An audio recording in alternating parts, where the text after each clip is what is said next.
अस्सलाम वालेकुम। Healthy lifestyle with Arshad Khan.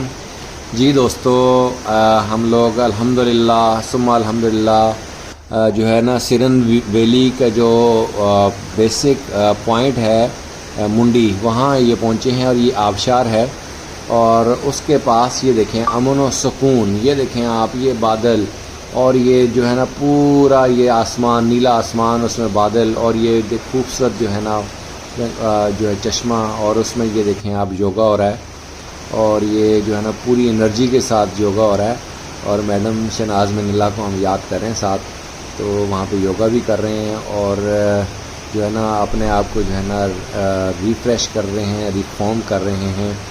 तो ये आप देखें ठंडा यख पानी, ठंडा यख पानी, और ये जो है ना ऊपर ग्लेशियर से जो है ना पिघल के पानी ठंडा आ रहा है।